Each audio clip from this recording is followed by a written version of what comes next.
Simone's hands trembled as she pushed open her front door, grocery bags cutting into her palms. It had been a long day at the community center where she volunteered, and all she wanted was a quiet evening. But the moment she stepped inside, she knew something was wrong. A woman sat on her cream-colored sofa. Not just any woman, Bethany Richardson, her husband's administrative assistant. The same woman Simone had seen at company parties, always laughing too loud at Trevor's jokes, always touching his arm just a little too long. "Hello, Simone," Bethany said, her voice dripping with false sweetness. She crossed her legs, making herself comfortable. On the coffee table sat a manila folder, official-looking papers peeking out. Simone set down her groceries slowly, her mind racing. "Bethany, what are you doing in my house?" "Trevor gave me his key." Bethany smiled, holding up a key ring Simone recognized, the spare set from the kitchen drawer. "We need to talk." Woman to woman. The audacity of it struck Simone like a physical blow. This woman had let herself into her home, sat on her furniture, and was now looking at her with something between pity and triumph. "Trevor couldn't be here himself," Bethany continued, pushing the folder across the table. "He's a coward that way. But someone needed to handle this, and well, I'm the one who actually cares about him." Simone walked closer, each step measured. She could see the papers now, divorce documents. Her name was already typed on multiple pages, with yellow sticky arrows pointing to signature lines. "He wants a divorce," Bethany said, as if Simone couldn't figure that out herself. "He's been unhappy for years. Surely you've noticed?" Actually, Simone had noticed. She'd noticed the late nights at the office that smelled like perfume. She'd noticed the secret phone calls and the deleted text messages. She'd noticed the way Trevor had started criticizing everything about her. Her clothes, her hair, her volunteer work, her friends. "He's moving on," Bethany continued, leaning forward. Her eyes gleamed with satisfaction. "We're moving on. Together. He wants to do this quickly and quietly. No drama, no fighting. Just sign the papers and we can all move forward with our lives." Simone stared at the documents. She could see Trevor's signature already there, bold and black. He'd signed away their 12-year marriage without even having the courage to face her. "I expected you to cry," Bethany said, studying Simone's face. "Or yell. Or beg. That's what women usually do, isn't it? When they're losing everything." Something inside Simone shifted. For 6 months she'd been preparing for this moment. 6 long months of secrets and planning and gathering evidence. 6 months of pretending she didn't know what was really happening. And now this woman sat in her home, in her space, expecting her to fall apart. Instead, Simone smiled. It wasn't a sad smile or a bitter smile. It was calm, almost peaceful. She walked to the kitchen, retrieved a pen, and came back to the coffee table. Bethany watched her, confusion creeping across her face. "You know what, Bethany?" Simone said, picking up the pen. "You're absolutely right. No point in dragging this out." She began signing, her signature flowing smoothly across each page. She dated each one, initialed where required, and stacked them neatly. The whole process took less than 5 minutes. Bethany's confusion turned to suspicion. "That's it? You're not going to fight?" "Fight for what?" Simone asked, handing back the folder. "A man who sends his mistress to deliver divorce papers? A man who's too much of a coward to face his own wife? Why would I want to keep that?" She stood, looking down at Bethany. "You can see yourself out. Use that key one more time to lock up, and then I'd appreciate it if you'd leave it on the porch. I'll be changing the locks tomorrow." "Wait," Bethany said, standing quickly. "That's it? You're just giving up?" "Giving up?" Simone's smile widened. "Oh honey, I'm not giving up. I'm letting go. There's a difference." She picked up her grocery bags and headed toward the kitchen. "Thank you for delivering these. You've actually done me a huge favor. I hope you and Trevor are very happy together. You deserve each other." The last thing Simone saw before she disappeared into the kitchen was Bethany's face, twisted in confusion and frustration. The mistress had wanted tears, wanted begging, wanted to see Simone broken. Instead, she'd gotten a calm acceptance that clearly rattled her. Simone heard the front door close, heard the key click in the lock, heard footsteps on the porch. She stood at her kitchen window, watching Bethany walk to her car, still looking confused. Only then did Simone allow herself to breathe. Her hands shook as she gripped the counter. But her smile never faded. Because Bethany had no idea what was coming. Neither did Trevor. They thought they'd won. They thought they'd gotten away with everything. They had no idea that Simone had been 10 steps ahead of them for months. They had no idea about the evidence she'd gathered, the investigators she'd hired, the federal agents who were already building a case. They thought they were so clever, so careful.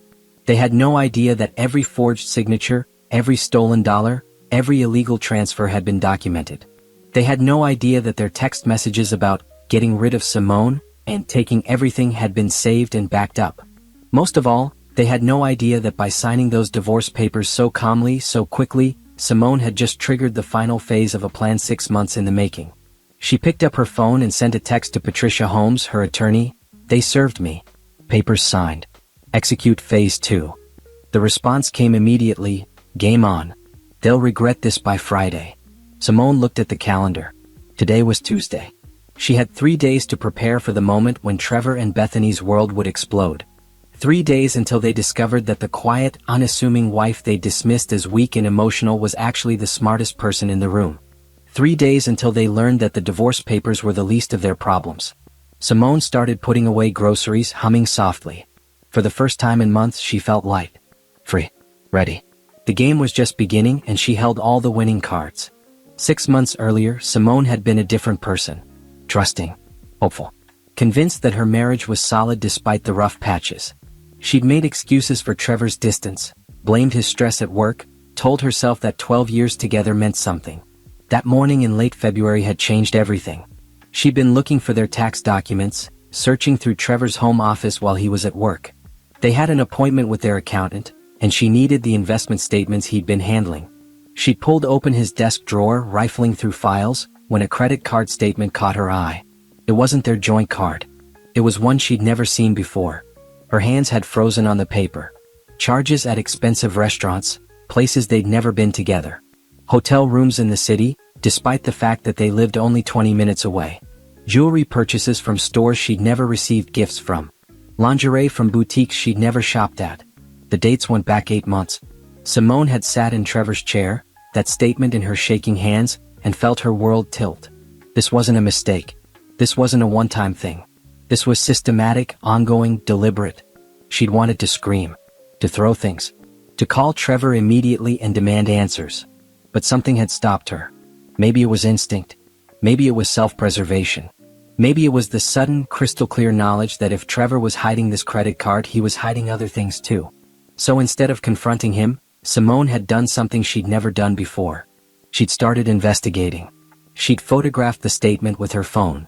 Then she'd carefully placed it back exactly where she'd found it, making sure everything looked undisturbed. She'd closed the drawer, left the office, and sat on their bed, her mind racing. That's when she'd made the decision that would change everything. She would find out the whole truth before saying a word. The next day, she'd hired Thomas Brighton, a private investigator recommended by a lawyer friend. Thomas was ex-FBI, methodical and thorough. He'd listened to her story without judgment, taken notes, and promised to be discreet. "I need you to understand something," he told her at that first meeting.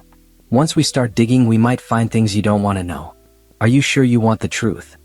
"I'm sure," Simone had said, surprised by how steady her voice was. "Whatever it is, I need to know." Thomas had delivered his first report 2 weeks later. His findings had been worse than she'd imagined. Trevor was having an affair with Bethany Richardson, his assistant at Callahan Industries where he worked as chief financial officer. The affair had started 10 months ago at a company retreat. They met regularly at hotels, at her apartment, sometimes even in Trevor's office after hours when the building was empty. But that wasn't the worst part. "Your husband has been moving money," Thomas had told her, spreading financial documents across her coffee table. This meeting had taken place here in her home, on a day when she'd known Trevor would be out of town. Large amounts. From company accounts into accounts I can't trace yet. Simone had studied the papers, her accounting degree from 15 years ago suddenly very useful. She could see the patterns. Regular transfers, always just below the reporting threshold, always to numbered accounts. "He's embezzling," she'd said quietly. "It looks that way. But there's more." Thomas had pulled out another file. "These are loan applications for your house. Your home is mortgaged now, though you never signed anything." "That's impossible. I would have had to sign." Simone had stopped, realization dawning. "He forged my signature. Multiple times from what I can tell. The mortgage money went into one of those same numbered accounts. Your home equity, your savings accounts that you thought were in both names, he's been systematically draining everything." Simone had felt sick. This wasn't just an affair. This was financial abuse. This was theft on a massive scale. Why? She'd asked. Why steal from his own company? Why forge my signature? Thomas had hesitated before answering. I've seen this before. People who are planning to disappear. To start over somewhere else with someone else. They cash out everything they can, cover their tracks, and run. My guess? Your husband is planning to leave you with nothing and blame you for the missing money. That's when Simone had started to get angry. Not the hot, explosive anger of betrayal. This was cold and calculating. Trevor thought he was smart? She'd show him what smart really looked like. She'd hired Jerome Banks, a forensic accountant who'd worked on federal fraud cases. Jerome had spent 3 months tracing every dollar, documenting every forged signature, finding every hidden account. What he'd discovered had been staggering. Trevor and Bethany had stolen over $2 million from Callahan Industries. They'd created fake vendors, submitted fraudulent invoices, and siphoned money into offshore accounts. They'd used Simone's identity to open credit lines they'd maxed out and never paid. They'd even filed false tax returns in her name to explain income they were hiding. They're setting you up, Jerome had explained. When this eventually gets discovered, and it will, all the evidence points to you. Your signatures, your social security number, your name on all the accounts. They're planning to let you take the fall while they disappear with the money. Simone had sat in silence, absorbing this. Her husband of 12 years had not only betrayed her, he'd been actively trying to destroy her life. To frame her for crimes she'd never committed. To steal her identity, her home, her future, and leave her to face prison time. What do we do? She'd finally asked. Jerome had smiled grimly. We build a better case against them than they've built against you. We document everything. We prove the forgeries. We trace the money. And we hand it all to the right people. That had led to the third member of Simone's team, FBI Special Agent Dennis Carter. Dennis had been investigating financial irregularities at Callahan Industries for 6 months, completely independent of Simone's private investigation. When and what they'd found. This ties everything together, Dennis had said at their secret meeting at a coffee shop across town. We knew something was happening, but we couldn't pinpoint who. Your evidence puts it all on them. How long until you can arrest them? Simone had asked. We need to build an airtight case. These are federal crimes, fraud, embezzlement, identity theft, money laundering. We need time to trace all the accounts and secure all the evidence. 6 months, maybe more. So Simone had waited. For 6 long months, she'd gone home every night and pretended everything was normal.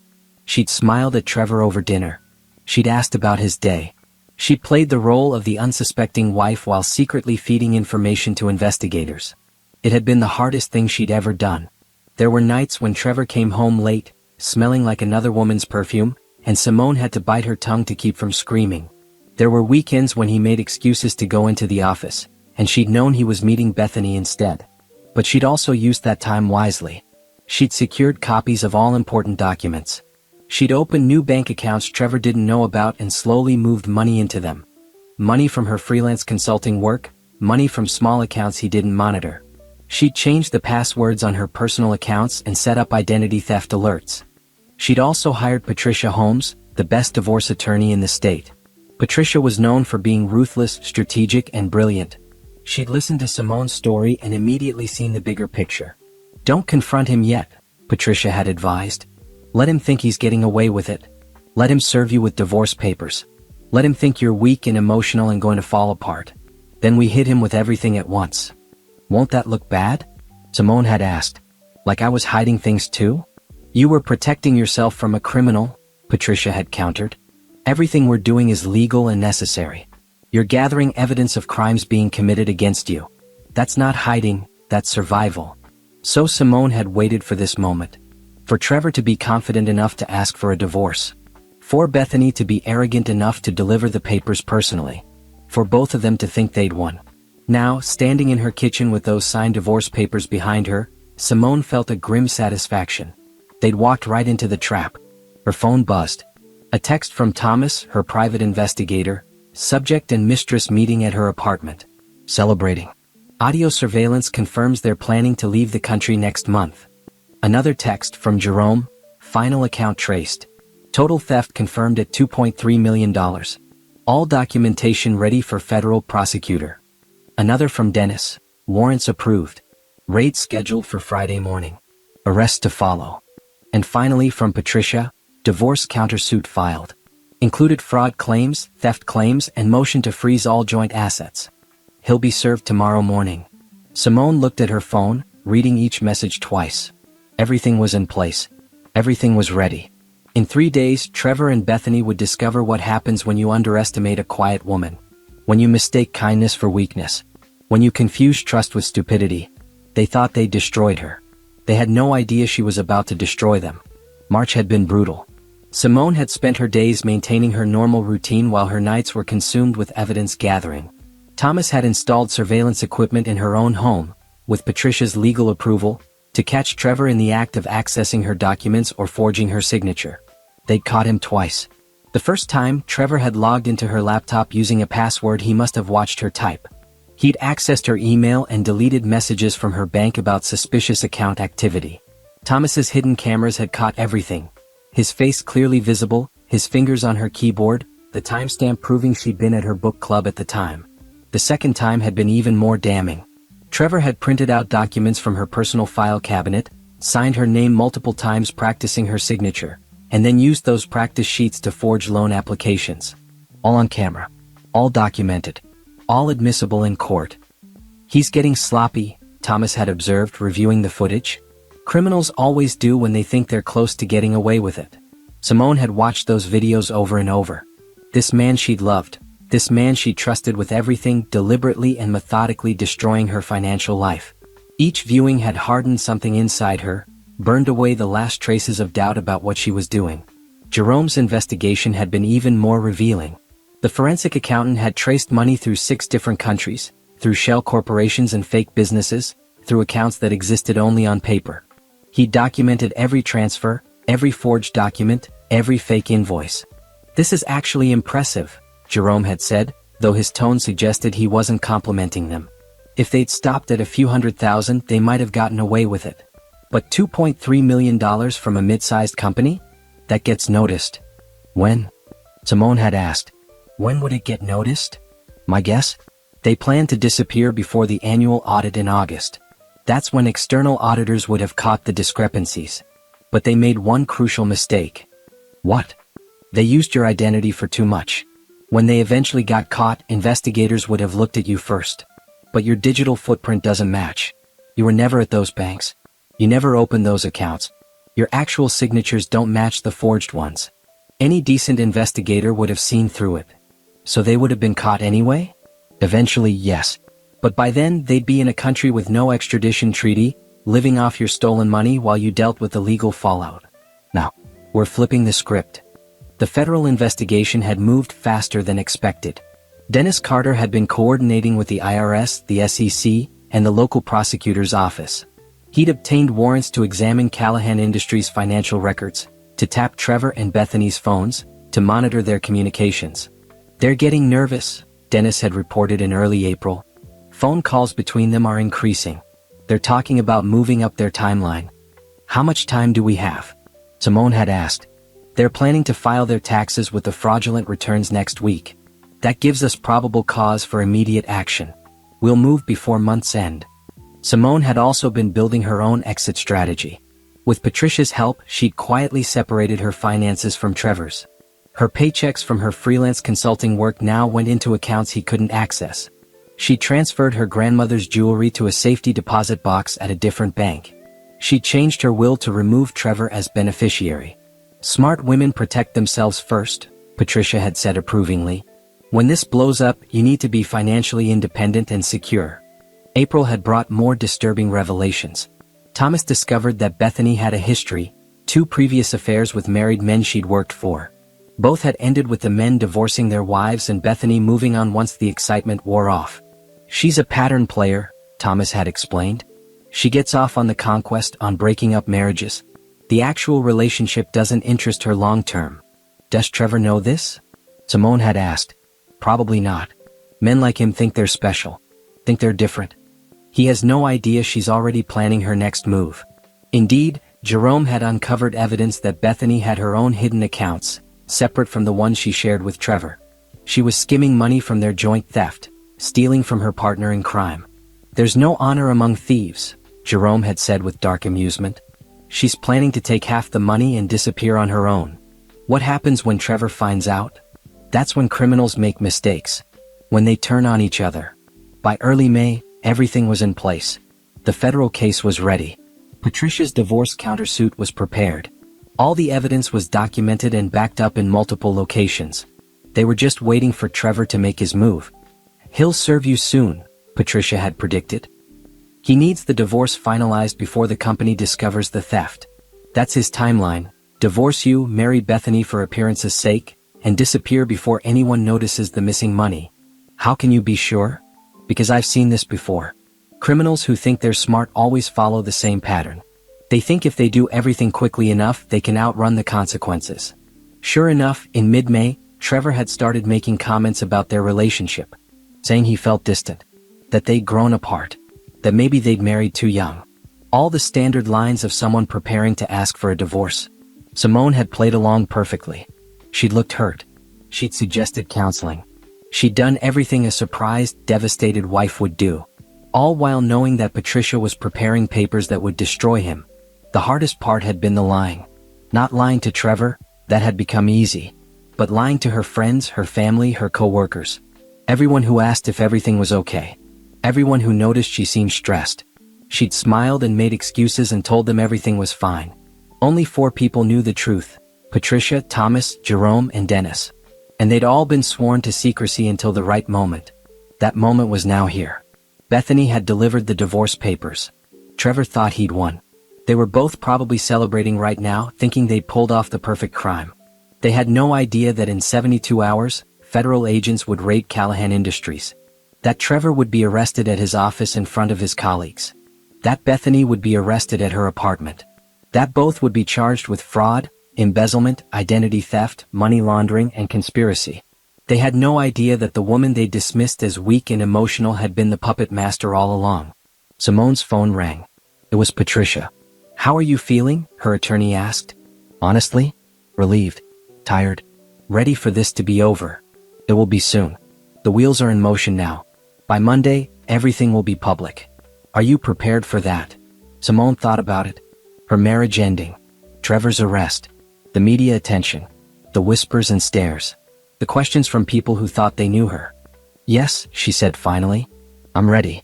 Whatever comes next, it has to be better than the last 6 months of lying." "It will be," Patricia assured her. "Trust me. When this is over, you're going to walk away with everything. Your reputation, your finances, your future. Meanwhile, he'll have nothing but a prison sentence." After they hung up, Simone walked through her house.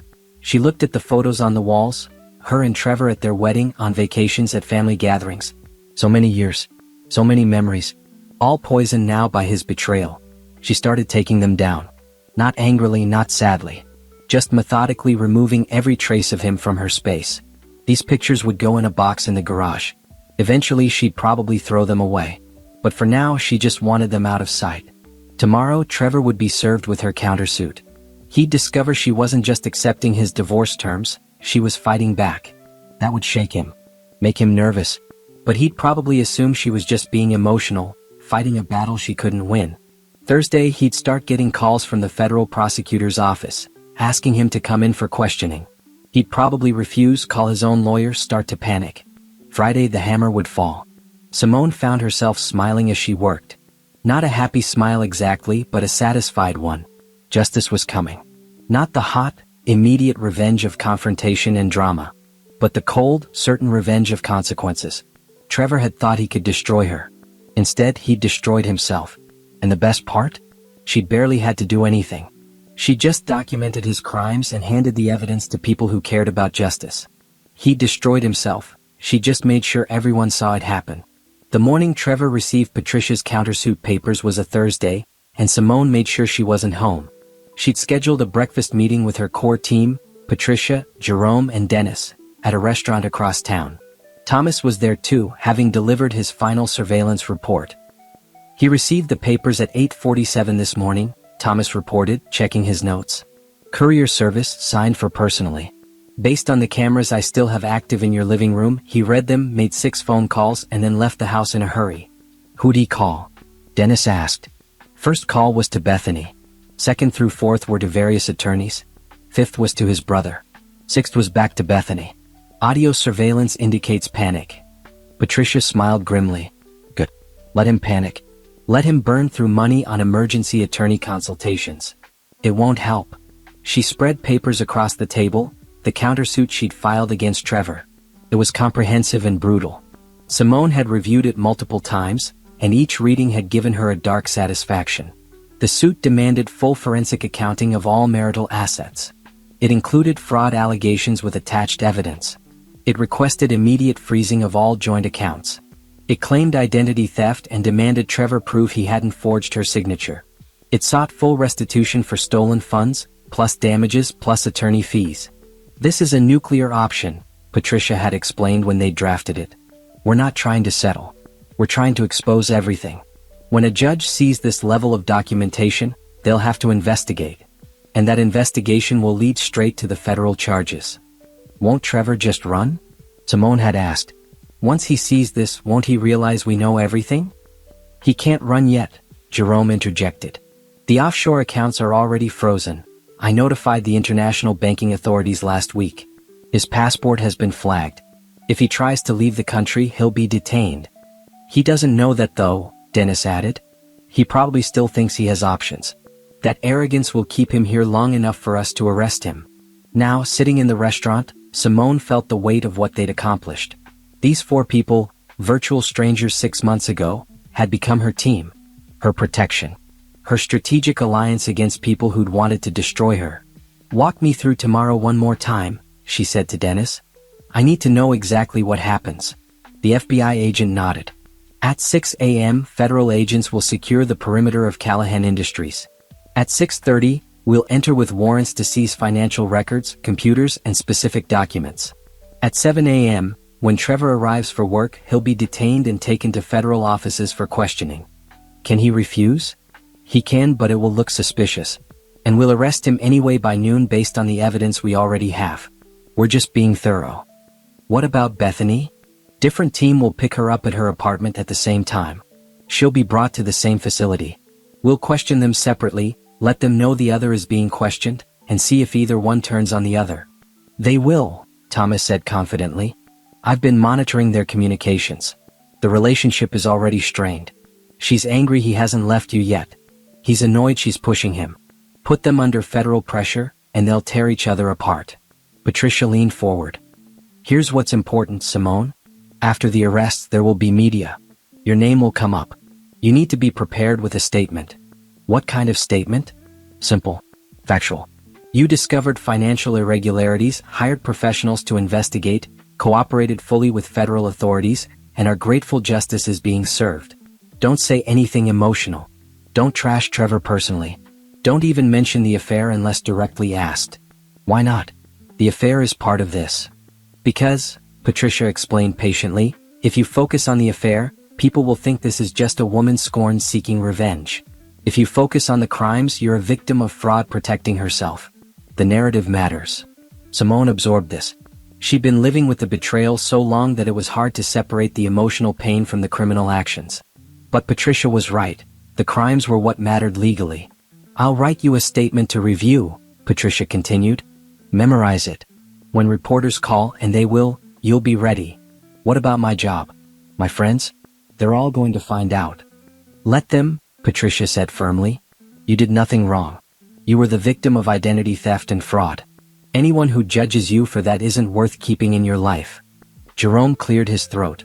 There's something else you should know. The forensic accounting revealed that Callahan Industries is going to owe you significant damages. You were an unwitting accomplice whose identity was stolen. They failed to catch internal fraud that victimized you. Your name and credit were damaged. They're going to settle quickly to avoid a larger lawsuit. How much? Conservatively? $500,000. Possibly more. Plus, you'll get back everything Trevor stole from your personal accounts. That's another $100,000 at least. And his pension and benefits will be part of the divorce settlement since they're marital assets he can't have access to from prison. Simone felt her breath catch. I'll have money? You'll have security, Jerome corrected. This isn't lottery winnings. This is restitution for crimes committed against you. But yes, you'll be financially stable. More than stable. For 6 months, Simone had been so focused on justice that she hadn't thought much about the aftermath. She'd been living carefully, saving every penny, worried about how she'd survive after the divorce. Now suddenly she was learning she'd not only survive, she'd thrive. "I don't want his money," she said quietly. "I just want him held accountable."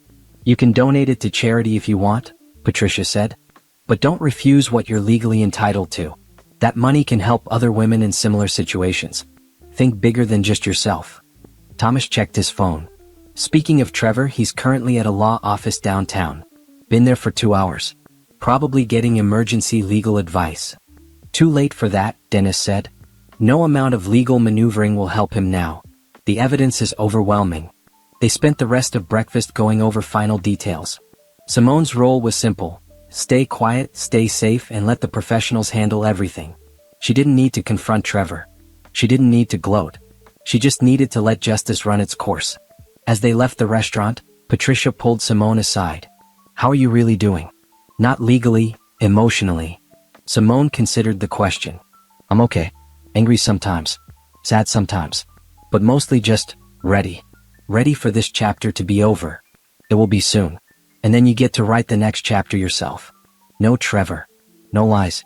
Just you and whatever future you want to build." "That sounds nice." "It will be more than nice," Patricia promised. "You're going to be free. Truly free. And trust me, that's worth more than any settlement money." Simone drove home alone, her mind spinning. Tomorrow morning, everything would change. Trevor would be arrested. Bethany would be arrested. Their crimes would be exposed. The whispers and judgments would begin. But she was ready. She'd been preparing for this moment for 6 months. She'd built her team, gathered her evidence, and protected herself. Now all she had to do was let them do their jobs. That evening her phone rang. It was Trevor. She almost didn't answer, but curiosity won. "We need to talk," he said without preamble. His voice was tight with stress. "About what?" "These papers your attorney filed. These accusations." "Simone, what are you doing?"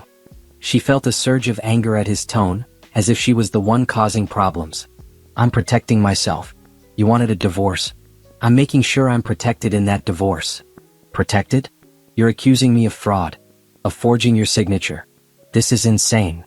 "Is it? Did you forge my signature, Trevor?" Silence on the other end. "Did you?" she pressed. It's complicated. Some paperwork needed both signatures and you were always busy, So you committed a felony." "It wasn't like that. I was just trying to handle things efficiently." "Trevor, I'm done with this conversation. Talk to your attorney. Have them talk to my attorney. That's how this works now." She hung up before he could respond. Her hands were shaking, but she felt oddly empowered. For 6 months she'd said nothing. Now finally she could start speaking her truth. Her phone rang again. This time it was Bethany. "You need to drop this lawsuit," Bethany said without introduction. "You're being ridiculous. Trevor was going to give you a fair settlement. Now you're making everything complicated." "Who is this?" Simone asked, though she knew perfectly well. "You know who this is. Drop the suit. Let Trevor go. Stop being difficult. Bethany, you broke into my house. You delivered divorce papers like you had any right to be involved in my marriage. You're sleeping with my husband. And you're calling me difficult. I didn't break in. Trevor gave me the key. To my house. The house I own half of. That's called trespassing. Oh please. You're just being petty because you're losing him. Grow up."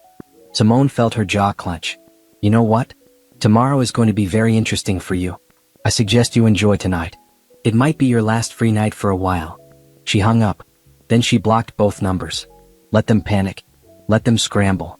Let them make desperate phone calls and hire expensive attorneys. None of it would help. The wheels of justice were already turning, and nothing they did now could stop it. Simone made herself dinner, took a long bath, and went to bed early. Tomorrow would be a big day. The best day she'd had in a very long time. Friday morning began at 5:30 a.m. when Simone's alarm buzzed. She'd barely slept, adrenaline and anticipation keeping her awake most of the night. But now, as dawn broke, she felt oddly calm. Patricia had advised her to stay home today. "Let everything happen without you. Watch the news. Wait for my call. Don't go anywhere or talk to anyone until we know how everything played out." So Simone made coffee, turned on the local news, and waited. At 6:45 a.m. her phone buzzed. A text from Dennis. "In position. Operation starting now." She imagined federal agents swarming Callahan Industries. Cars blocking the parking lot. Officers with badges and warrants. Everyone who worked there would be arriving soon, walking into chaos, including Trevor. At 7:15 her phone rang. It was Patricia. It's happening. Trevor was taken into custody at 7:02. Bethany was arrested at her apartment at 7:08. Both are being transported to federal offices for questioning. The media got tipped, don't know by who, and there are news crews at Callahan Industries right now. Already? This is a big story. White-collar crime, millions stolen, executive. Enough at 7:30, the morning news cut to breaking coverage. A professionally dressed reporter stood outside Callahan Industries, emergency lights flashing behind her. We're here at Callahan Industries where FBI agents have just arrested Chief Financial Officer Trevor Mitchell on charges of fraud and embezzlement. Sources say Mitchell, along with his assistant Bethany Richardson, allegedly stole over $2 million from the company over the past year. Both are currently in federal custody. They showed footage of Trevor being let out in handcuffs. He looked shocked, disoriented, nothing like the confident man who'd signed divorce papers 3 days ago. Simone watched him stumble slightly, an agent's hand on his elbow guiding him to an unmarked car. She felt nothing. No satisfaction, no anger, no sadness. Just a strange numbness. Another text from Dennis. Subject 1 refusing to speak without attorney. Subject 2 already trying to cut a deal. Blaming everything on Subject 1. Simone smiled despite herself. Bethany was already turning on Trevor. Just like Thomas. Callahan Industries employees, all shocked and confused. The company released a statement saying they were cooperating fully with federal investigators and had no prior knowledge of the theft. At 11 a.m., Patricia called again. The prosecutor wants to talk to you. Today if possible. They need your statement for the record. What do I say? Everything. Tell them exactly when you discovered the affair, when you hired investigators, what you found. Be honest about the forged signatures, the stolen money, all of it. You're the victim here, act like one. The interview took place that afternoon at the federal prosecutor's office. Assistant U.S. Attorney Rachel Morgan was young, sharp, and thorough. She recorded everything as Simone walked through the entire timeline. When did you first suspect your husband was stealing from you? Rachel asked. When I found the credit card statement in February. But I didn't know about the company theft until my forensic accountant discovered it in March. Why didn't you confront your husband immediately? Because I was scared, Simone admitted. I didn't know how deep it went. I was afraid if I confronted him, he'd destroy evidence or hurt me financially even worse. I wanted to understand the full scope before making any moves. Smart, Rachel said approvingly. Most victims confront immediately and lose any chance of recovery. You did this right. They went through every piece of evidence. Every forged signature, every fake account, every illegal transfer.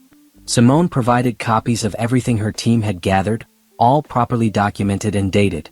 This is an incredibly strong case, Rachel said finally. Your husband and Ms. Richardson are facing 15 to 20 years each. More if they don't cooperate. Will they cooperate?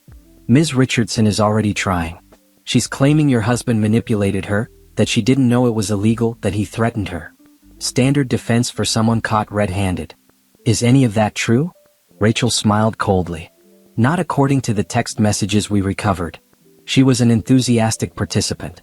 But she might get a reduced sentence if she testifies against him fully. What about Trevor? He's not talking yet. His attorney is probably advising him to stay quiet. But we don't need his confession. We have everything we need to convict.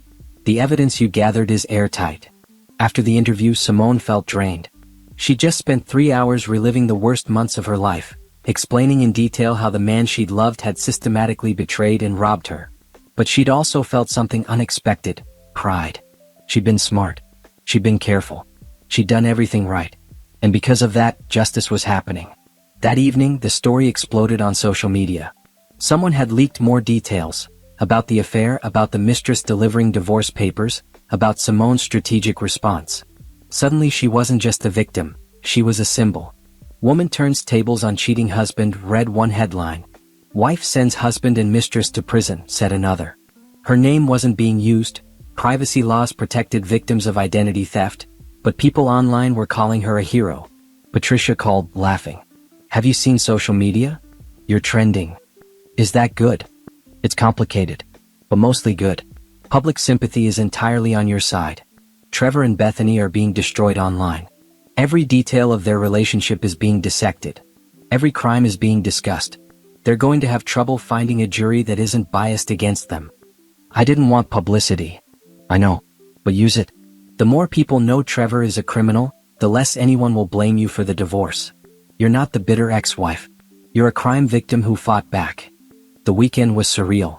Simone's phone wouldn't stop buzzing. Friends, family, even old acquaintances reaching out. Everyone wanted to know if the news stories were about her. She was okay. They could help. She gave the same statement to everyone. I discovered financial crimes being committed, I cooperated with federal authorities, and I'm grateful justice is being served. That's all I can say right now. Monday brought more news. Trevor and Bethany had been formally charged with 16 counts of fraud, embezzlement, identity theft, and conspiracy. Bail was set at $1 million each. Neither could make it. They'd remain in federal custody until trial. Patricia filed emergency motions for full asset seizure. The judge approved immediately, freezing every account, every property, every asset Trevor had touched. He couldn't use stolen money to defend himself. He'd have to rely on a public defender. He's going to try to negotiate, Patricia predicted. His attorney will push for a plea deal. Less prison time in exchange for returning the money and testifying against Bethany. Will the prosecutor accept? Depends on how much he cooperates. But either way, he's going to prison. The question is just for how long. That week, Callahan Industries reached out through their attorneys. They wanted to settle Simone's claims immediately and quietly. They offered $600,000, compensation for the identity theft, the damage to her credit, the emotional distress. Take it, Patricia advised. It's a good offer, and fighting for more will take years. Simone accepted. Within days, she had a check for $600,000. More money than she'd ever seen in her life. Money that represented both her pain and her victory. Jerome completed the forensic accounting of Trevor's assets. Between his pension, his 401k, his portion of home equity, and other marital assets, Simone was entitled to another $300,000. You're looking at close to $1 million total, Jerome told her. That's financial security for life if you're smart with it. Simone could barely process it. Weeks ago, she'd been worried about how to afford rent after the divorce. Now she was essentially wealthy. Not rich but secure. Free. 2 weeks after the arrests, Trevor's attorney requested a meeting with Patricia. Trevor wanted to talk about the divorce. Absolutely not, Patricia said immediately. He's facing criminal charges. The divorce is secondary to that. He can deal with it after his trial. He's desperate. He knows he's going to prison. He's trying to control the one thing he still can, the divorce terms. What does he want? Probably to negotiate. To ask you to drop certain claims in exchange for him signing quickly. What should I do? Patricia smiled. Nothing. You have all the power now. Let him sit in jail and think about what he's done. Let him watch as everything he built gets taken apart piece by piece. Let him realize that the woman he dismissed as weak is the one who destroyed him. So Simone did nothing. She went about her life. She started seeing a therapist to process everything. She reconnected with friends she'd neglected during the worst months. She started planning what came next. She'd won. Trevor was going to prison. Bethany was going to prison. Justice had been served. But the victory felt hollow. Not because she regretted it, she didn't. But because 12 years of her life had been built on lies, and no amount of justice could give her that time back. What she needed now was a future. A new beginning. A chance to build something real. And for the first time in a long time, she had the resources and freedom to do exactly that. The preliminary hearing took place 6 weeks after the arrests. Simone hadn't planned to attend. Patricia said victims rarely did at this stage. But Rachel Morgan, the prosecutor, had called personally. I think you should be there, Rachel had said. Not for legal reasons. For yourself. Sometimes victims need to see justice happening with their own eyes. So on a humid July morning, Simone sat in the back of a federal courtroom, wearing a simple navy dress and her grandmother's pearl necklace for strength. Patricia sat beside her, a reassuring presence. Trevor was brought in first, wearing an orange jumpsuit, hands cuffed in front. He looked thinner, tired, nothing like the confident man she'd married. His eyes scanned the courtroom and landed on her. For a moment, their gazes locked. She saw shock in his expression. He hadn't expected her to be here. Maybe he'd thought she'd be too emotional, too weak to face him. Instead, she sat straight-backed and calm, her face expressionless. He looked away first. Bethany was brought in next, also in orange. She looked worse than Trevor, hair unwashed, face puffy from crying. She didn't look at Simone at all, keeping her eyes on the floor. "All rise," the bailiff called. Judge Morrison entered, an older woman with sharp eyes and no-nonsense demeanor. She reviewed the papers in front of her briefly before speaking. "This is a preliminary hearing for United States versus Trevor Mitchell and Bethany Richardson. 16 counts including fraud, embezzlement, identity theft, and conspiracy. How do the defendants plead?" Trevor's attorney stood. "Not guilty, Your Honor." Bethany's attorney stood. "My client wishes to enter a guilty plea to reduce charges in exchange for cooperation with the prosecution." The courtroom erupted in murmurs. Trevor's head whipped around to stare at Bethany, his expression one of pure betrayal. She kept her eyes down, refusing to look at him. Judge Morrison banged her gavel. "Order." Ms. Richardson's attorney approached the bench. Simone leaned toward Patricia. "She's pleading guilty?" "She's cutting a deal," Patricia whispered back. "Probably testifying against Trevor in exchange for a lighter sentence. Smart move for her, devastating for him." At the bench, the attorneys and prosecutors spoke in low tones. Simone couldn't hear what they were saying, but she could see Trevor's attorney looking increasingly agitated. After 10 minutes, Judge Morrison addressed the court. "Ms. Richardson's plea agreement is accepted pending her full cooperation with federal prosecutors. Mr. Mitchell's plea of not guilty is entered. Trial date is set for September 15th. Your Honor," Rachel stood. "The prosecution would like to present evidence for the record regarding bail." "Proceed." What followed was devastating. Rachel walked the court through the entire scheme. Every fake account, every forged signature, every stolen dollar. She showed bank records, text messages, emails. She presented Trevor and Bethany's correspondence discussing how to handle Simone, how to frame her for the theft, how to disappear with the money. One email in particular made Simone's blood run cold. "Once the divorce is final, she'll be easy to discredit. Just a bitter ex-wife making accusations. By the time anyone investigates seriously, we'll be gone. And all the evidence points to her anyway." Trevor had written that. Had planned that. Had been confident enough to put it in writing. Rachel then presented the surveillance footage Thomas had captured. The courtroom watched on a large screen as Trevor, alone in Simone's home, practiced forging her signature. Watched him delete her emails. Watched him photograph her documents. The defendant believed he had complete control, Rachel narrated. He believed his victim was unaware and would remain so until it was too late. He had no idea that she'd been documenting his crimes for months, that she'd hired professionals, that she'd been cooperating with federal investigators. She turned to address the judge directly. "This is a calculated, premeditated series of crimes spanning over a year. The defendants stole $2.3 million, committed identity theft against Mrs. Mitchell, and attempted to destroy her financially while framing her for their crimes. They showed no remorse, no conscience, no hesitation. They only stopped because they were caught." Judge Morrison's expression grew harder with each piece of evidence. When Rachel finally sat down, the judge looked at Trevor with undisguised disgust. "Mr. Mitchell, your bail is revoked. You will remain in federal custody until trial. Given the severity of these charges and the evidence presented, I find you to be both a flight risk and a danger to potential witnesses." Trevor's attorney started to object, but the judge cut him off. The defendant had plans to flee the country. He has no ties to the community that would ensure his appearance. Bail is denied. As Trevor was let out, he looked at Simone one more time. This time there was hatred in his eyes. Pure, undiluted rage. As if she had done something to him, rather than simply exposing what he'd done to her. She met his gaze steadily. She wasn't afraid of him anymore. He had no power over her now. After the hearing, Rachel approached them in the hallway. That went well. Having Ms. Richardson cooperate is huge. Her testimony alone is enough to convict him. "What will she get?" Simone asked. 8 to 10 years probably. She's still going to prison, she committed serious crimes. But it could have been 20 without the deal. And Trevor? 15 to 25 depending on how the trial goes. If he's smart, he'll take a plea deal too. But men like him usually aren't smart about these things. They think they can talk their way out. Patricia added, "The divorce will be finalized while he's awaiting trial. He has no assets to fight with, no credibility and no sympathy. The judge will grant you everything you're asking for." Indeed, 2 weeks later, Simone stood in a different courtroom, family court this time, as a judge dissolved her marriage. Trevor wasn't there, he'd waived his right to attend. His attorney simply accepted all of Patricia's terms. Simone got the house, the cars, Trevor's pension, and all remaining marital assets. Trevor got nothing except his legal troubles. The whole proceeding took less than 20 minutes. Is that it? Simone asked afterward.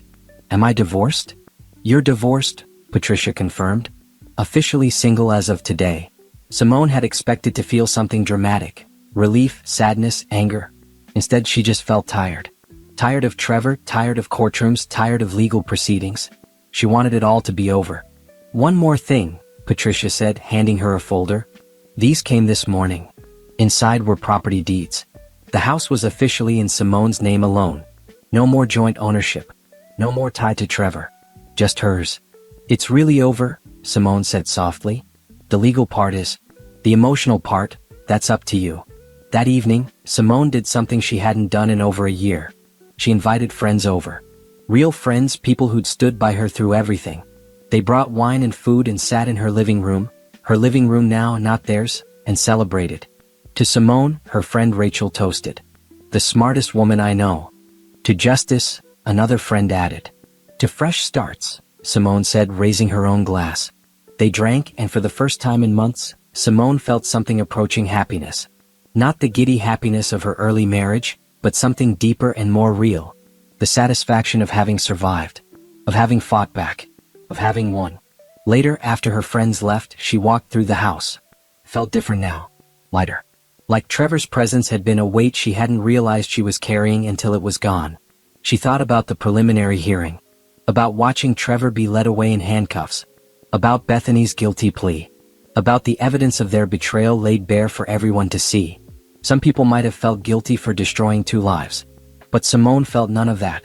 She hadn't destroyed anything, they destroyed themselves. She just refused to be destroyed along with them. Her phone buzzed. A text from Jerome. Callahan Industries completed their internal audit. They're filing additional charges for securities fraud. Your evidence helped them discover even more irregularities. Trevor's looking at 30 years now instead of 20. 30 years. Trevor would be in his 70s before he got out. His entire career, his freedom, his future. All gone because he'd gotten greedy and thought he was smarter than everyone else. Simone didn't feel joy at that number. But she didn't feel sympathy either. She felt nothing. Trevor had made his choices. Now he'd live with the consequences. She'd made her choices too. To investigate instead of confront. To gather evidence instead of react emotionally. To build a case instead of just walking away. And those choices had led to justice. Not revenge. Justice. There was a difference. Revenge would have been dramatic and petty, slashing tires, destroying property, causing pain for the sake of pain. Justice was calm and methodical. Documenting crimes, cooperating with authorities, letting the legal system work. Simone had chosen justice. And justice had chosen her. Now she just needed to figure out what came next. The trial began on a Tuesday in September. Simone hadn't planned to attend every day, but Patricia convinced her to show up for opening statements. Let Trevor see you in the gallery every day, Patricia had advised. Let him know you're not hiding. Not ashamed. Not broken. It'll mess with his head. So Simone sat in the same spot in the back of the courtroom each day, dressed professionally, face calm. Sometimes friends joined her. Sometimes she came alone. But she was there, a constant reminder to Trevor of what he'd lost and what he'd done. The media coverage was intense. Court TV had picked up the case. Legal analysts debated the evidence on cable news. Social media exploded with opinions, with most people firmly on Simone's side. The wife who destroyed her cheating husband and his mistress became a story people couldn't stop talking about. Think pieces appeared in magazines about women fighting back, about white-collar crime, about the importance of financial literacy in marriage. Simone hadn't sought the attention, but she learned to manage it. Rachel had coached her on how to handle media requests. Most she declined, but she did agree to one interview with a respected journalist. The interview aired 3 weeks into the trial. Simone sat in her living room, composed and articulate, and told her story. When did you first realize something was wrong? The journalist asked. When I found a credit card statement I didn't recognize. From that moment, I knew I needed to investigate before reacting. Most women would have confronted their husband immediately. Why didn't you? Because I needed to know the truth. All of it. If I'd confronted him, he might have hidden more evidence, or convinced me I was being paranoid. I needed facts. What did you feel when you discovered the full extent of the betrayal? Simone paused, choosing her words carefully. Honestly? Angry. But also determined. He tried to destroy me financially and legally. I wasn't going to let that happen. Some people are calling what you did revenge. How do you respond to that? It wasn't revenge. It was justice. I didn't want to hurt him. I wanted to stop him from hurting me more. There's a difference between revenge and self-protection. What do you want other women to learn from your experience? This was the question Simone had been waiting for. Trust your instincts. Something feels wrong, investigate. Protect yourself financially. Know where your money is, what accounts exist in your name, what your credit report says. And don't be afraid to ask for help from professionals. I couldn't have done this alone. The interview went viral. Suddenly Simone wasn't just a victim or a symbol, she was an educator. Women started reaching out, sharing their own stories, asking for advice. One message particularly struck her. My husband has been acting suspicious. After seeing your interview, I checked our accounts. He's been hiding money. I just hired a private investigator. Thank you for showing me it's okay to protect myself. Simone read that message 3 times. This woman might have lost everything if she hadn't watched the interview. If she hadn't learned that investigating wasn't paranoid or wrong, it was smart. That's when the idea formed. She couldn't respond to every message personally, but she could create resources, guides, information, ways to help women protect themselves before they became victims. She reached out to Jerome. Would you help me write a book? About financial red flags in relationships? Warning signs? How to protect yourself? Jerome was immediately interested. Absolutely. This information could save people from going through what you went through. They spent the next month working on it while the trial continued. The book wasn't long, just 60 pages of clear, practical advice. How to check credit reports. What documents to secure. When to hire a forensic accountant. Signs that a partner might be stealing or hiding money. They self-published it online as a free download. Within a week, it had been downloaded 50,000 times. Within a month, 200,000. Publishing companies started reaching out, wanting to distribute a physical version. Meanwhile, the trial was going exactly as Rachel had predicted. Bethany testified against Trevor, detailing every crime, every conversation, every plan. Her testimony was devastating and detailed. He told me Simone would never notice, Bethany said on the stand. He said she was too trusting, too stupid to figure it out. He said he'd been stealing from her for months and she hadn't caught on. Simone watched Trevor's face as his former mistress testified. He looked furious, betrayed, ironic given what he'd done to Simone. He clearly hadn't expected Bethany to turn on him so completely. The prosecution also brought in experts. The forensic accountant who'd traced the money. The handwriting analyst who'd confirmed the forged signatures. The FBI agent who'd investigated the money laundering. Trevor's defense attorney tried to argue that the signatures might be legitimate, that Simone might have signed things and forgotten, that the money transfers could be explained. But the evidence was overwhelming. The jury deliberated for 3 hours. They came back with guilty verdicts on all 16 counts. Simone was in the courtroom when the verdict was read. She watched Trevor's face crumble as each guilty was pronounced. Watched his attorney pat his shoulder uselessly. Watched the bailiff prepare to take him away. Before he was let out, Trevor turned to look at her one last time. She met his eyes steadily. She didn't smile. Didn't gloat. Just looked at him with the same calm expression she'd maintained throughout the trial. He mouthed something. She couldn't be sure, but it looked like, I'm sorry. Too little. Too late. Sentencing was scheduled for 6 weeks later. Rachel predicted 22 years, possibly more. Trevor would be 67 when he got out, assuming he served the full sentence. How do you feel? Patricia asked afterward. Relieved, Simone said honestly. It's really over now. The criminal trial is, but you've built something bigger than just this case. It was true. Simone's book had become a movement. Women were sharing it, adding their own stories, creating support groups. She was getting requests to speak at events, to give interviews, to help other victims navigate similar situations. I never wanted to be famous for this, Simone admitted. You're not famous. You're influential. There's a difference. You're using what happened to you to help others. That's powerful. 2 weeks after the verdict, a major publishing house offered Simone a book deal. Not just to publish the guide she'd already written, but to expand it into a full memoir with educational content.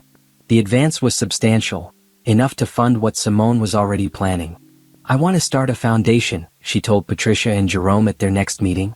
To help other victims of financial fraud in relationships. Provide free forensic accounting services to people who can't afford them. Connect them with attorneys who understand these cases. That's a big undertaking, Patricia warned. I know. But I have the resources now. The money from the settlements, the book advance, my own savings. And I have the knowledge. I know how the system works, what help people need, what resources are missing. What would you call it? Jerome asked. Simone had already thought about this. The Fresh Start Foundation. Because that's what victims need, a chance to start over with support and resources. They worked through the logistics. Simone would need to set up a non-profit, hire staff, establish protocols. But it was doable. More than doable, it was necessary. The foundation launched 3 months after Trevor's sentencing hearing, where he'd received 25 years. The judge had been harsh, noting his complete lack of remorse and his attempts to frame his wife for his crimes. Bethany had received 10 years. She'd cried through her sentencing, begged for mercy, insisted she'd been manipulated. The judge wasn't sympathetic. You were a willing participant in serious crimes, Judge Morrison had said. You helped steal over $2 million. You helped forge documents. You participated in planning to frame an innocent woman. Your cooperation is noted and has reduced your sentence. But make no mistake, you earned every year of this prison term. Now both were in federal prison and Simone was free. Not just legally free but emotionally free. She'd moved past the betrayal, past the anger, past the hurt. She'd built something meaningful from her pain. The Fresh Start Foundation's first client was a woman named Brenda, who discovered her husband was hiding assets during their divorce. Jerome did the forensic accounting pro bono. Patricia handled the legal work. Within 3 months, they'd uncovered $500,000 Brenda's husband had tried to hide. You saved my life, Brenda told Simone at their final meeting. Without your foundation, I would have lost everything. That's when Simone knew she'd made the right choice. This was her purpose now. Not just surviving her own betrayal but helping others survive theirs. The best revenge wasn't destroying Trevor and Bethany, though they'd certainly been destroyed. The best revenge was building a life so meaningful, so impactful, so successful that his betrayal became the catalyst for something good. She turned her worst experience into her greatest strength. And she wasn't done yet.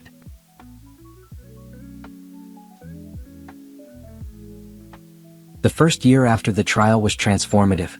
Simone threw herself into building the Fresh Start Foundation, and it grew faster than she'd anticipated. She hired a small staff, a case manager, an accountant, a legal coordinator. They worked out of a modest office downtown, helping an average of 20 clients per month. Each case was different, but the patterns were similar. Spouses hiding assets, partners draining joint accounts, financial abuse disguised as marriage. Every client reminded Simone of her own story, and every successful case felt like another victory. She also finished the expanded version of her book. Financial Red Flags, Protecting Yourself in Relationships, was published in hardcover and became an unexpected bestseller. Women's groups invited her to speak. Financial literacy organizations wanted partnerships. Domestic violence shelters requested bulk copies. You've become an advocate, her editor told her at a book signing. That's bigger than being an author. Simone hadn't set out to become anyone's voice or symbol. She just wanted justice and to help others avoid her fate. But she couldn't deny the platform she'd built or the responsibility that came with it. The media attention had mostly died down, which she appreciated. She gave occasional interviews when requested but mostly focused on her work. She'd learned to separate her public role from her private life, to protect the peace she'd rebuilt.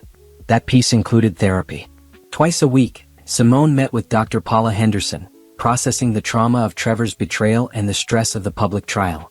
Some sessions were hard, dredging up pain she tried to bury. But slowly she was healing. You did everything right, Dr. Henderson told her during one session. But that doesn't mean you weren't hurt. It doesn't mean you don't get to be angry or sad or confused. I am angry sometimes, Simone admitted. Not at the outcome, that's justice. But at the time I lost.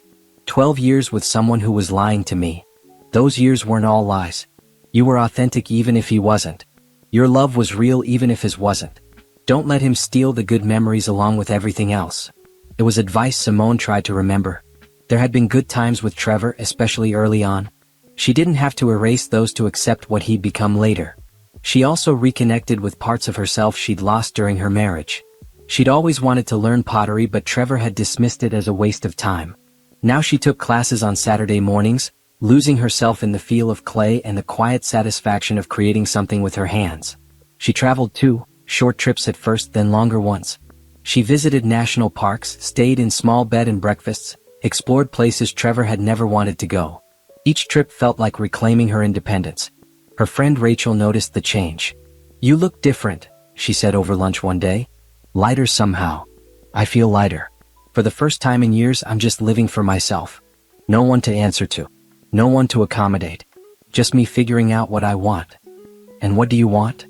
Simone considered the question. "To keep doing this work. To help more people. To build something that matters. And maybe, eventually, to trust someone again." That last part surprised her. She hadn't thought she'd ever want another relationship. The betrayal had seemed too deep, the scars too permanent. But Dr. Henderson had been working with her on separating Trevor's actions from the concept of partnership itself. "Not everyone is Trevor," her therapist had said. "Most people are honest. Most people are kind. You can be careful without being closed off." Still, Simone wasn't actively looking. She was focused on her foundation, her book, her healing. Something happened naturally, fine. But she wasn't going to force it. Meanwhile, the foundation continued to grow. They secured grant funding from several women's organizations. Corporate sponsors signed on. They expanded their services to include support groups and financial literacy workshops. Simone's favorite part was the direct client work. Meeting women who'd been where she'd been, scared and confused and trying to protect themselves. Being able to tell them, "I've been there and I survived," meant everything. One client, Teresa, had been married to a man who controlled all their finances. She didn't have access to bank accounts, didn't know what bills existed in her name, had no idea what their financial situation actually was. "I want to leave, but I'm terrified," Teresa confessed. "What if he's hidden everything? What if I end up with nothing?" "That's exactly why we're here," Simone assured her. "We'll find out the truth. We'll make sure you're protected. You don't have to do this alone." Jerome's forensic accounting uncovered that Teresa's husband had substantial assets he'd hidden, including a second house he claimed was a business property. With that information, Teresa was able to negotiate a fair divorce settlement that gave her security. "Thank you," Teresa said at their last meeting, tears in her eyes. "You gave me my life back." Those words never got old. Each client who walked away protected, informed, and empowered felt like another brick in the foundation Simone was building, not just the organization but her own sense of purpose. She also started mentoring young women in finance careers. She visited universities, talked to business students, emphasized the importance of financial independence and literacy. She wanted the next generation to be smarter than she'd been, more aware of red flags, more confident in protecting themselves. "You're making a real difference," Patricia told her after one such speaking engagement. "This foundation, the book, the advocacy, it's all bigger than just your case now." "That's the point," Simone said. "If my suffering can prevent someone else's, then it wasn't wasted." The second-year anniversary of Trevor's arrest came and went quietly. Simone marked it privately, reflecting on how far she'd come. From the woman who'd opened her door to find her husband's mistress waiting with divorce papers, to a woman running a successful nonprofit and helping others navigate similar betrayals. She transformed her pain into purpose. That was the revenge Trevor could never take from her. The fact that his worst actions had led to her best work. Some people asked if she ever visited him in prison. She didn't. She'd moved on, and there was nothing he could say that she needed to hear. His apologies, if he even felt them, were irrelevant now. Bethany had written her once from prison, a rambling letter full of self-pity and vague apologies. Simone had read it once, then filed it away. She didn't need Bethany's remorse either. She needed to keep moving forward. By the end of her second year post-divorce, Simone had helped over 400 clients through the foundation. She'd spoken at 20 universities. Her book was in its 5th printing. She'd been featured in major publications as an expert on financial abuse. But more importantly, she'd rebuilt herself. Not into who she was before Trevor, that woman was gone. But into someone stronger, wiser, more resilient. Someone who knew her worth and wouldn't settle for less. Someone who'd been broken and had used the pieces to build something beautiful. That was the real victory. Not the courtroom verdicts or the prison sentences or the media coverage. But the quiet, internal knowledge that she'd survived the worst betrayal and come out stronger. She was ready for whatever came next. And for the first time in a long time, she was excited about the future rather than haunted by the past. Simone met Nathan Rodriguez at the most unexpected place, a hardware store. She was buying supplies for a bookshelf project, determined to build it herself rather than hire someone. He was in the same aisle, looking confused by paint samples. "Excuse me," he'd said, his voice apologetic. "Do you know the difference between eggshell and satin finish?" She'd looked up, ready to give a polite but brief answer, and found herself face to face with a man about her age with kind eyes and an embarrassed smile. "Eggshell is flatter, better for low-traffic areas," she'd explained. "Satin has a slight sheen, holds up better to cleaning. What are you painting?" "A nursery. My sister's having a baby and I promised to help. But I have no idea what I'm doing." They'd ended up talking for 20 minutes about paint, then about his sister, then about Simone's bookshelf project. When he'd offered to help her load the wood into her car, she'd accepted. When he'd asked if she'd like to grab coffee sometime, she'd surprised herself by saying yes. Their first date had been refreshingly normal. No pretense, no games, no red flags. Nathan was an architect, recently divorced himself, with no children and no drama. He talked openly about his failed marriage without bitterness, acknowledged his own mistakes, and seemed genuinely interested in hearing about her life. "I've seen you on the news," he'd admitted over coffee. "The financial abuse case. The foundation you started.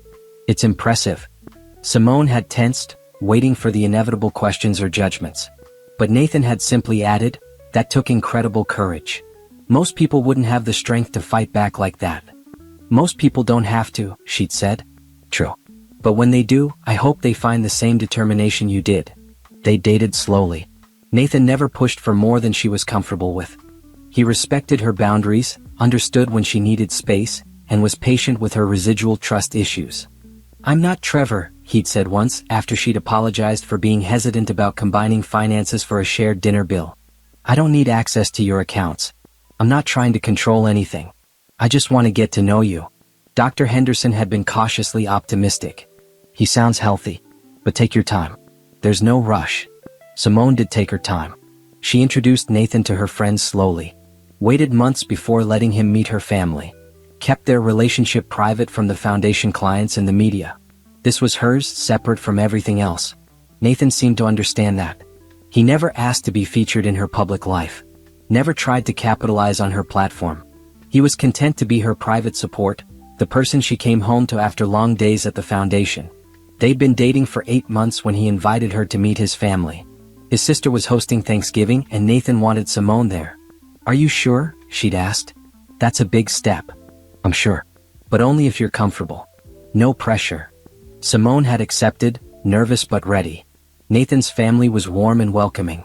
His sister Anna thanked her for helping Nathan find happiness again.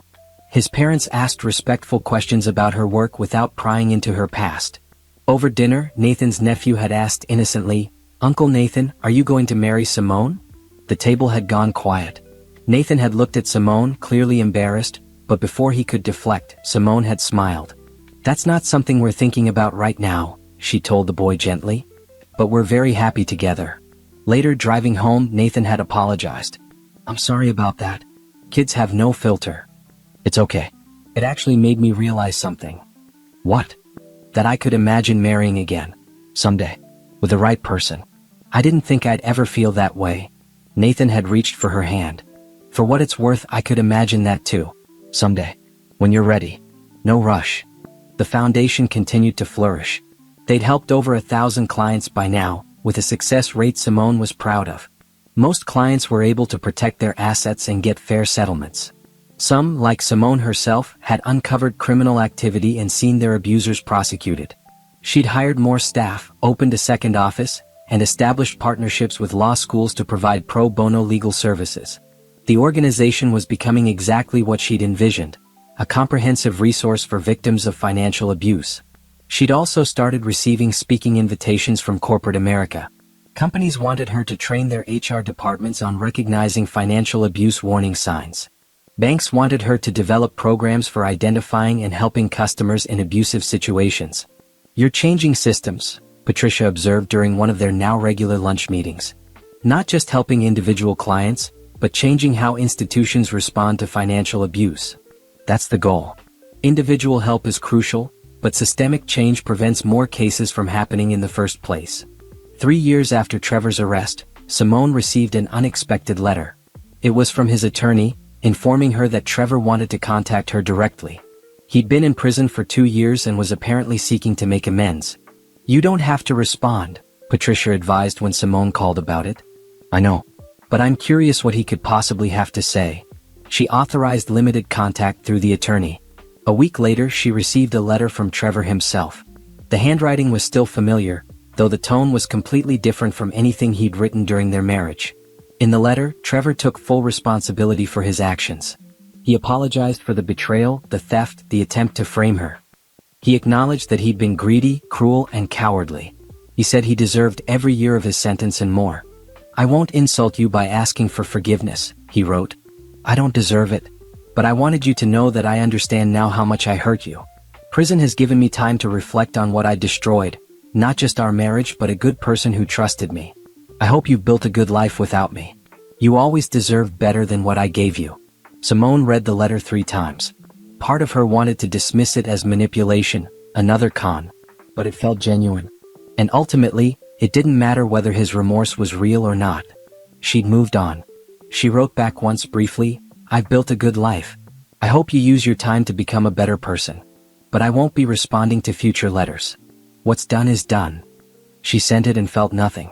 No anger, no satisfaction, no lingering pain. Just closure. "How do you feel?" Dr. Henderson asked at their next session. "Complete," Simone said. "Like the last chapter of that story is finally closed." "And the new chapter?" Simone smiled. "I'm excited about it. The foundation is growing. Nathan and I are happy. I'm doing work that matters. I'm exactly where I'm supposed to be." 1 year later, Nathan proposed. Not with a huge production or public display, but quietly at home on an ordinary Tuesday evening. "I don't want to rush you," he'd said, holding a simple ring. "And I don't want you to feel pressured. But I love you. I respect you. And I'd be honored if you'd marry me.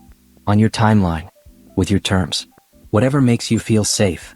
Simone had looked at the ring, then at Nathan, then back at the ring. She thought about Trevor's proposal years ago, flashy and public and full of pressure. This was different. This was genuine. "Yes," she'd said. "Not because I'm supposed to or because it's what people expect. But because I want to. Because I trust you. Because I love you too." They planned a small wedding, just family and close friends. No drama, no excessive spending, no pressure. Just 2 people choosing each other with full awareness and consent. Patricia served as her maid of honor. Dr. Henderson was invited. Jerome and his wife attended. Even Dennis Carter, the FBI agent who'd helped build the case against Trevor, came with his partner. At the reception, Patricia made a toast. To Simone, who showed all of us what courage looks like. Who turned betrayal into purpose, pain into power, and loss into love. May your future be everything your past wasn't. They raised their glasses and Simone felt tears, happy tears for the first time in years. This was her new beginning. Not a second chance at the same story, but a completely different story altogether.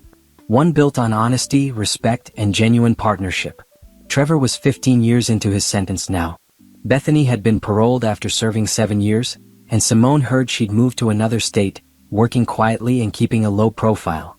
Neither was part of Simone's world anymore. Her world now was the foundation, her marriage, her continued advocacy work.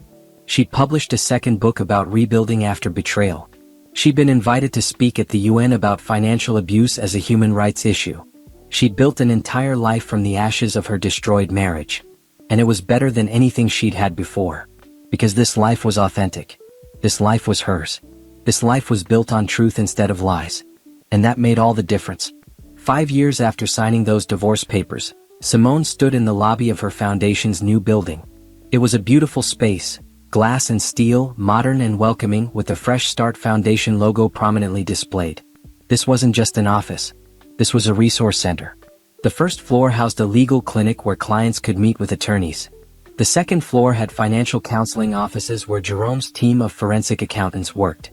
The third floor hosted support groups, workshops, and educational programs. They'd served over 5,000 clients now. They'd recovered millions in hidden assets.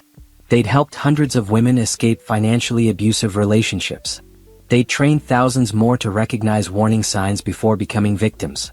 "This is incredible," Nathan said, walking through the space with her. They'd been married for 2 years now, and he'd been nothing but supportive of the foundation's growth. "You built this." "We built this," Simone corrected. "Every client who shared their story. Every volunteer who gave their time. Every donor who believed in the mission. This is bigger than just me. But she knew what he meant. She'd been the catalyst. Her story had sparked something that grew beyond her wildest expectations. She turned her worst experience into her greatest contribution. That afternoon, they held the building's official opening ceremony. Local politicians spoke. Donors were recognized. But the most powerful moment came when 3 former clients stood up to share their stories. The first was Teresa, who'd left her controlling husband 5 years ago with the foundation's help.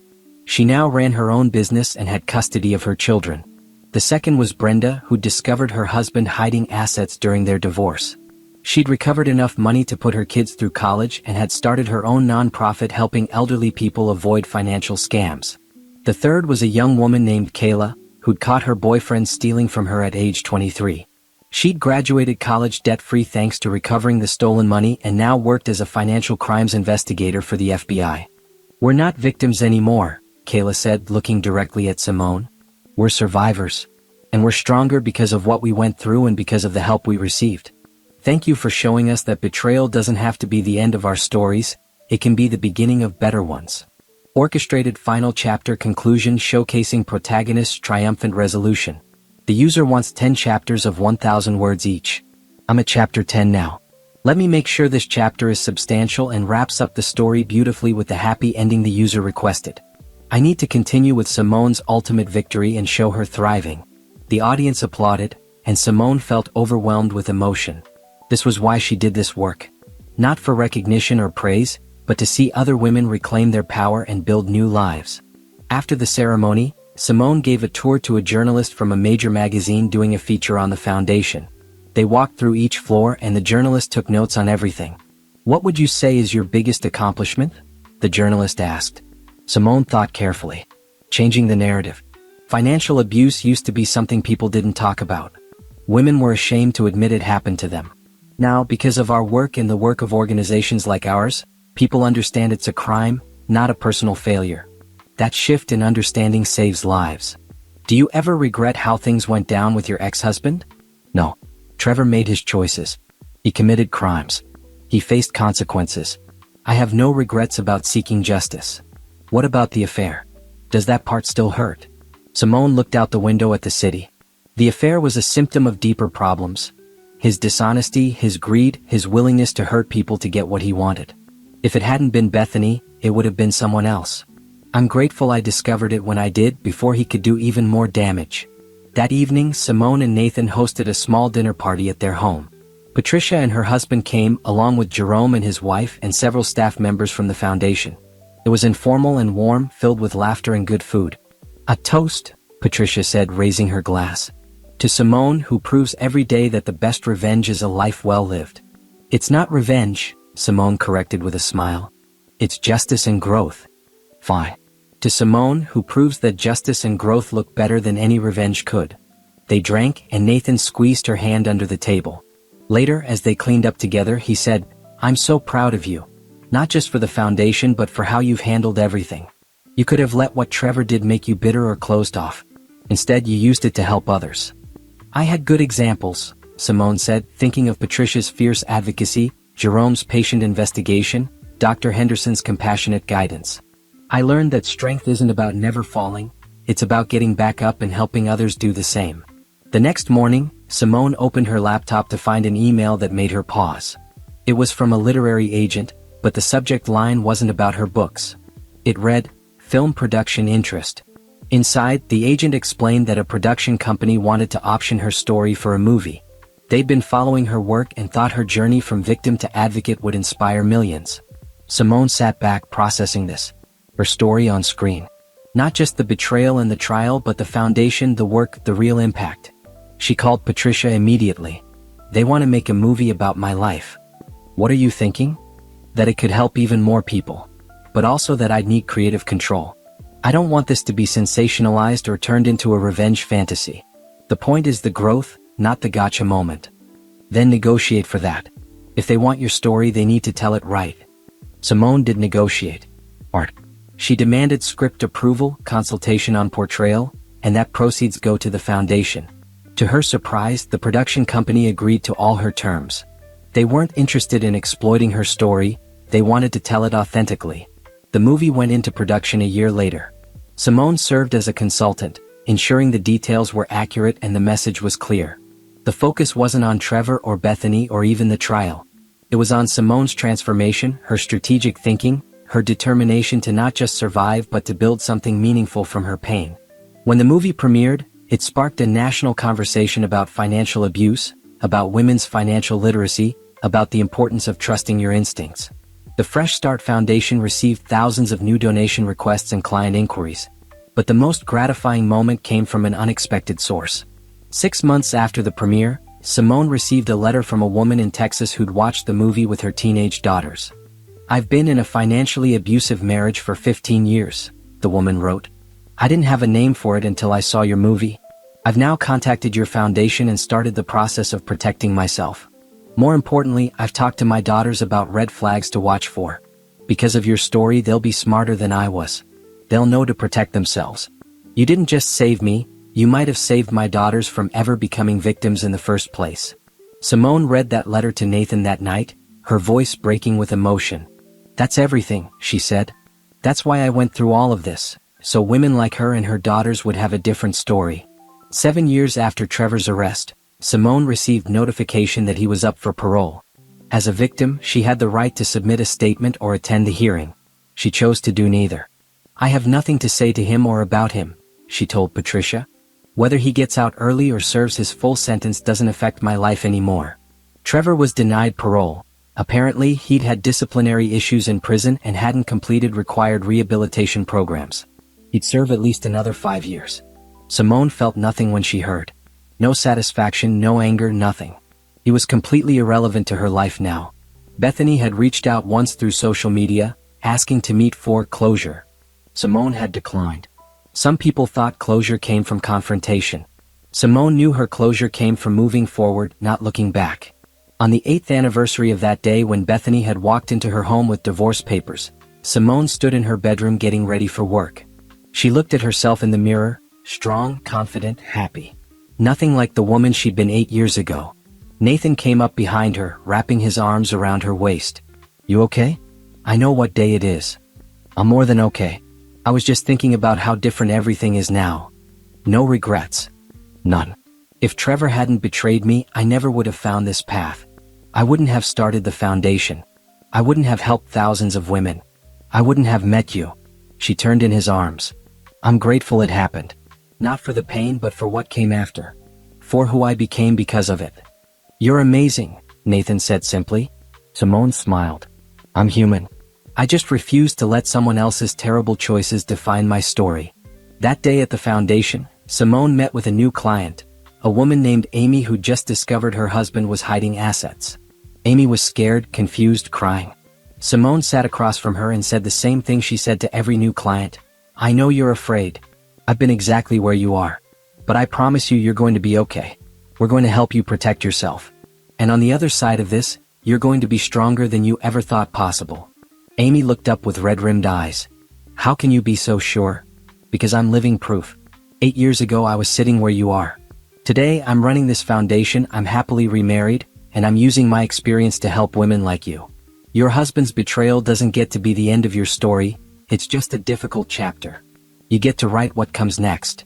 Later, after Amy left with her first consultation scheduled, Patricia dropped by the office. "I ran into Trevor's lawyer today," she said casually. "He mentioned Trevor saw the movie about your story. Apparently, he was devastated by how it portrayed him." Simone raised an eyebrow. "It portrayed him accurately. He committed crimes. He faced consequences. What part is he devastated about?" "That the story isn't about him at all. It's about you. About what you built after he tried to destroy you. His crimes are just the setup for your success story. He's a footnote in your journey, not the main character." Simone smiled slowly. "That's exactly right. That's the ultimate victory, isn't it? He wanted to destroy me and take everything. Instead, I barely think about him at all. He's just the cautionary tale in a much bigger, more important story."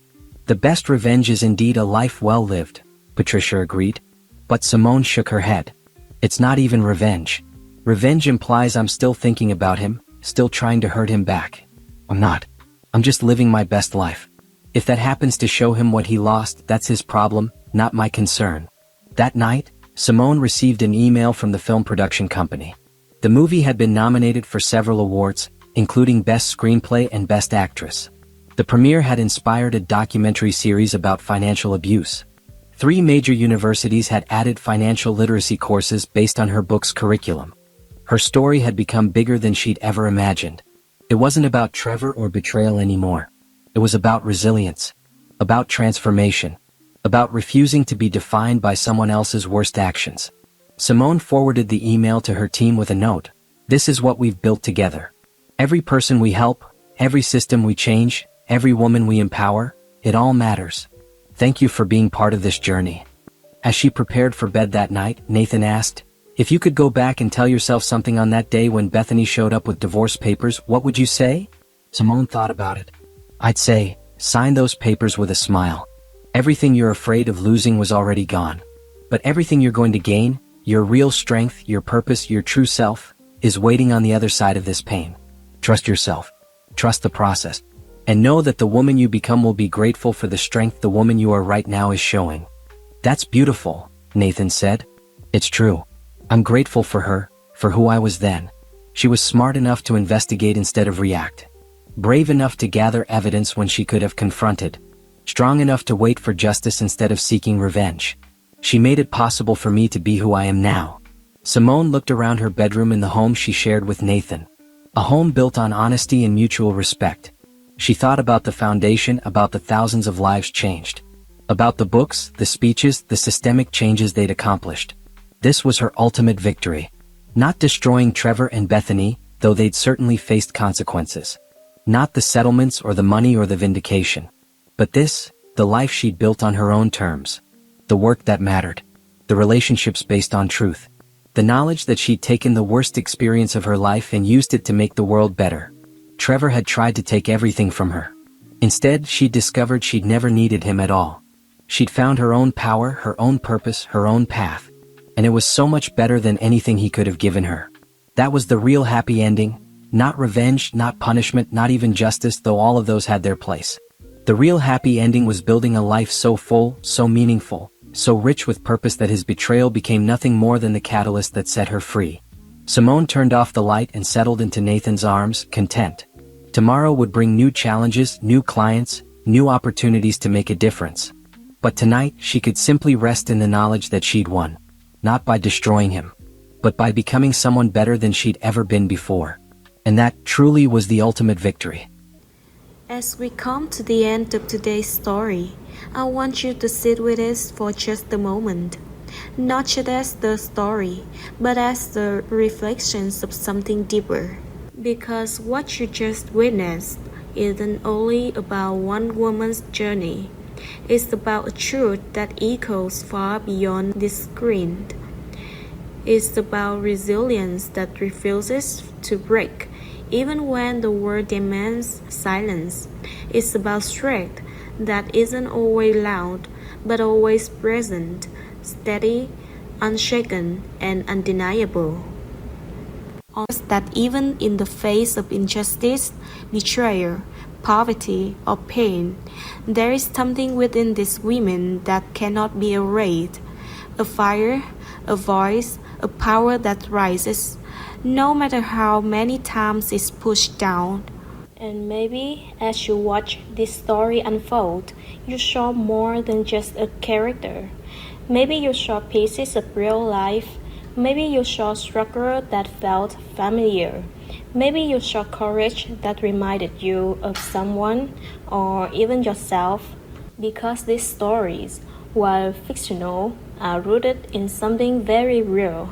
They are inspired by lived experiences, by untold stories, by voices that deserve to be heard louder and clearer than ever before. Black women have always carried strength in ways the world often overlooks. They've turned pain into purpose. They've turned silence into resistance. They've turned survival into something powerful, something transformative. And that's why this story exists. Not just to entertain, but to honor. Not just to tell, but to remind. Not just to show struggle, but to celebrate the rise. Every scar you see in these stories represents something survived. Every tear represents something endured. And every victory, no matter how small, represents something deeply, profoundly powerful. So if today's story moved you, if it made you feel something, if it stayed with you even after the screen fades to black, then it has done exactly what it was meant to do.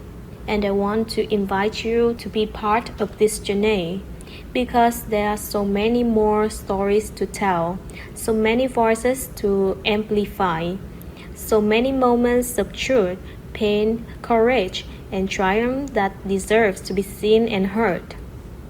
If you believe in stories that carry meaning, if you believe in strength that rises against odds, if you believe in truth, in resilience, and in the unstoppable spirit of Black women, then this is your space too.